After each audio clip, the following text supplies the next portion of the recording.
Gemini, this is for you. Para to sa mga Gemini guys, ngayong January 29, 2026. Gemini message o mensahe for you. Para to sa Gemini. Okay.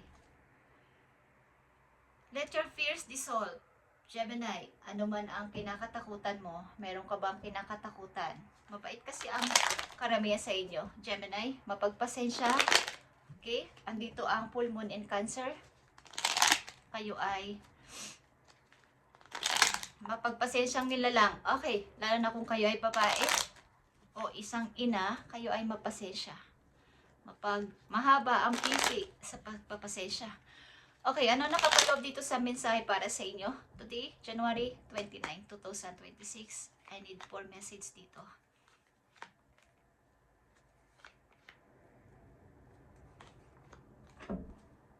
Okay, speaking of mapagpasensya, andito ang King of Cups. Ito ay isang energy o energy ng isang person na mayroong unconditional love. Okay, mayroong unconditional love. Mahaba ang pisi, mahaba ang pasensya, at hindi agad nagagalit. Nagpipigil siya ng kanyang emosyon. At ang twist naman nito ay, ang energy na to ay pwedeng mag-manipulate ng emosyon ng tao. Okay? Sa kanyang pananahimik, maraming tuloy hindi manahimik. Okay. Pagkat siya hindi pala imik. Hindi pala salita. Kaya nga mahaba ang pasensya ng ilan sa inyo. Ayaw nyo magsalita ng masakit sa kapwa. Nagpipigil ng galit. Okay, Gemini? Hanggat maaari ay dinadaan sa maayos na usapan o mahinhin na usapan. Tahimik. Okay, walang galit. Walang pananakit pisikal. Okay guys, ilan sa inyo ay leader? Something leader kayo sa inyong work, sa inyong company? Or maaaring ipakita mo na ikaw ay pwedeng maging leader. Kasi ikaw ay merong, kumbaga, meron ka namang sariling power. Inner power ito, okay? Gamitin mo itong pagiging isang strong mo sa, kumbaga, by intention. Be clear with your purpose and define where you are heading. Okay. Gemini, ang unang message sa iyo na napakahalaga is take inspired action. Okay. Maging inspirado ka sa iyo mga gagawing aksyon simula sa araw na to. Pagdidesisyonan, tatrabahuhin, iisipin, ma-inspire ka sapagkat may mga magagandang mangyayari sa iyo. Okay?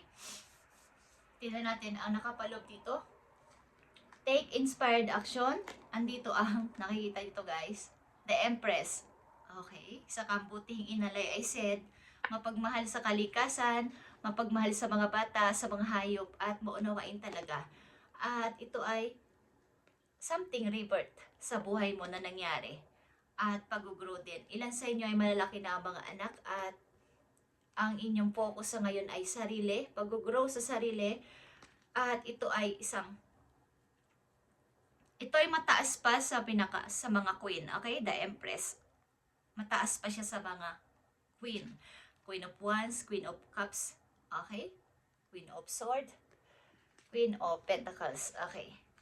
Isa itong butihing may bahay, okay? Kung kayo ay babaeng Gemini na nandito sa reading, pinag-grow ang sarili, nakafocus sa kanyang lahat ng bagay ay kailangan ay healthy, kailangan sa pangatawan, iniisip nyo inyong health, kalusugan, at maaaring kayo ay feminine, okay?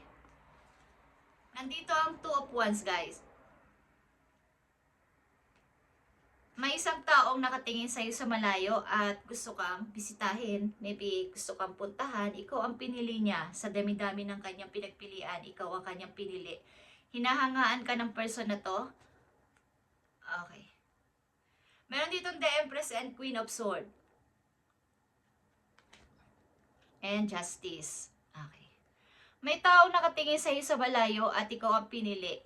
At mula sa pagiging Empress mo, ikaw ay maaaring may tao din pinutol sa iyong buhay, tinanggal ang contact, tinanggal ang lahat para sa inyong dalawa. Okay? Meron ka sigurong nakahiwalayan na tao na kinasal ka dito o naging karelasyon mo, kinakasama mo or what is, tinanggal mo na ang contact mo sa tao na to. Something, ayaw mo na siyang kausapin at nagdesisyon ka dito ng buong tapang.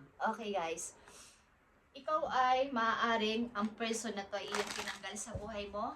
Kasal ka maybe sa person na to at ang ilan sa inyo ngayon ay maaari nag-iisa sa buhay. Ibig ko sabihin, walang karelasyon pa, but may taong nakatingin sa iyo sa malayo o may taong nagkakagusto sa iyo. At alam mo to, okay, parang ito ay nasa ibang lugar. Gusto ka nitong bisitahin o puntahan. Okay, something na gusto kang dalawin. Gemini.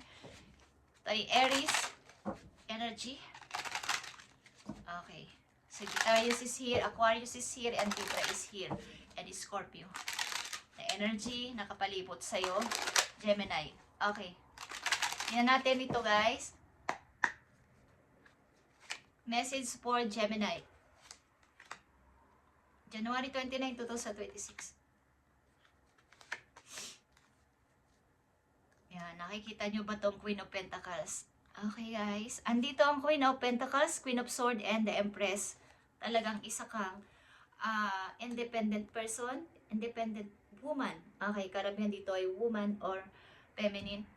Okay, kayo ay matagumpay sa buhay o magtatagumpay sa buhay. Pag-focus ito sa trabaho, sa inyong ginagawa sa ngayon. At ilan talaga sa inyo ay leader, something kayo ay ini-encourage na inyong mga guidance na ipatunayan na kaya ninyong maging leader o maging pinuno sa inyong trabaho, sa inyong pang-araw-araw na ginagawa, sa mga taong nakapaligid sa inyo. Pwede kayong maging leader o maging tagasunod nila.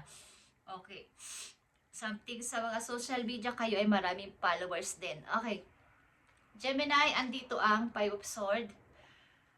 Pag-alis sa mga madadramang tao sa paligid at pagsasakripisyo.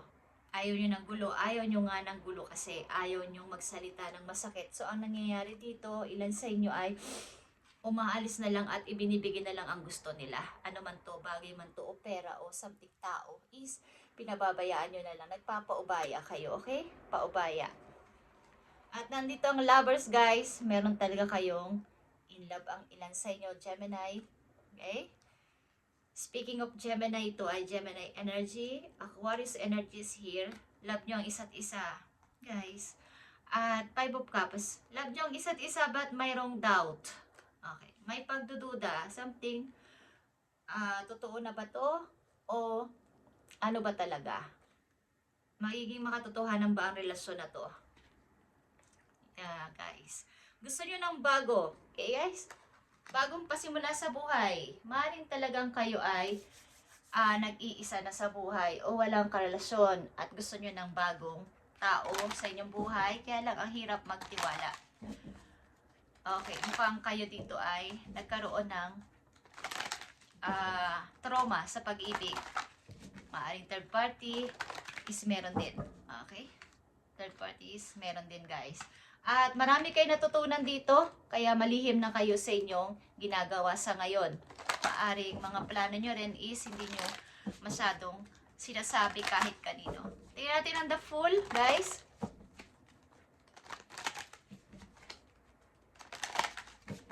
The Fool is here. Tingnan natin to. By Aries energy.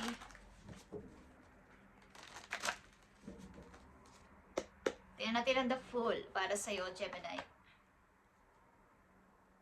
Thank you, Spirit. Okay. Andito ulit ang the Fool. Okay, pag-i-start talaga to. Pag-i-start ng bago. The Fool is here. Yeah, Five of Wands is here. And Nine of Coins. Okay, sa halip na kayo ay makipaglaban o tunggali sa mga tao na to, is andito kayo sa pag-i-enjoy na lang sa trabaho. Okay? Pag-iipon ng money. At maaaring ang kayo ay independent person. At marami na kayong na-achieve sa buhay. Lalo na sa ipon. Mayroon kayong ipon sa bangko, sa bahay, or kung saan kayo nag-iimpok is meron kayong money. Okay? At gusto nyo itong palaguin pa. At ang ilan sa inyo ay maaaring mag-business. Mayroong nagtatalo ditong person para sa'yo. Meron ditong nagtutunggaling mga tao para sa'yo. gustong masungkit ang iyong matamis na oo, Gemini, sapagkat nakikita nila ang chance na ikaw ay independent, okay? May ipon at magaling na leader. Maaaring pinag-aagawan ka ng mga tao na to. Ano ito ay pag-ibig. May mga nag-aagawan na pwedeng parang gustong kumuha ng attention mo, Gemini. So, ikaw ay maging aware sa kanila kung papansinin mo o hindi. Okay? Maging aware ka sa sitwasyon na to. Kung ipagtatanggol mo ba ang isa o wala kang papansinin. Okay, Gemini, tingnan natin ang lovers sapagkat I'm curious. Tingnan natin ang lovers na to. Guys, mukhang ito ay nasa ibang lugar. Hindi mo kasama. Malayo kayo sa isa't isa. Okay. Gemini, lovers is here. Ano to? Para sa'yo. Yeah. Nakita nyo ba ang Queen of Coins? Labas na labas dito sa inyong reading, sa inyong mensahe ang mga pera, guys. Gemini, at ikaw ay talagang maraming impok o magkakaroon ng maraming impok, guys. So, kayo ay maging aware sa inyong impok. Okay? Yan natin. Maaring may mga nag-uusap-usap para tungkol sa'yo. Si Gemini ay nakakaangat na ngayon. Okay, yung pinag-uusapan ka. Tingnan natin ang lovers. Andito ang illusion. Guys, illusion or fantasy to. 7 of coins is here. Okay. Lovers is here. Andito ka sa time na nako-confuse. Papansinin ko ba to? Magiging seryoso ba ako sa lovers kong ito o tututukan ko ang aking money, ang aking trabaho para sa aking anak? O mayroon kayong plano para sa future, para sa inyong mga anak? Okay, o sa inyong anak. Okay. So, something na kayo ay confused din sa inyong karelasyon na to. Hindi pa masyadong seryoso, Gemini. Okay. So, tingnan natin ang inyong mahalagang message. Lightness is here, a hummingbird. Yeah. Ito yung time to pursue yung dreams. Maging determinado ka by doing this. You will make them reality. Ang dream mo na to, kung anong tong dream mo na to is, you will make them reality. Joy is just around the corner, but you have to believe that it's possible to manifest your visions. Stop waiting and doubting. Okay. Stop waiting and doubting, guys. At na sinabi ko kanina, may mga pagda-doubt kayo. But, nandito ang sunod na message, the Fool. Okay? Huwag kayong mag-doubt sa inyong plano this time. At i-manifest nyo to ang inyong vision. Kung ano man tong inyong naiisipan this time ay ipagpatuloy ninyo. Kung kayo magbi-business or something may gustong gawin na ngayon is itry nyo. At magiging reality ito, hindi lang puro sa plano at isip. Okay? Magiging possible ito kung ito ay inyong imamanifest at bibigyan ng aksyon. Gemini, this time, wag na kayong magduda dito sa inyong plano na to at ipagpatuloy. Thank you and God bless, Gemini.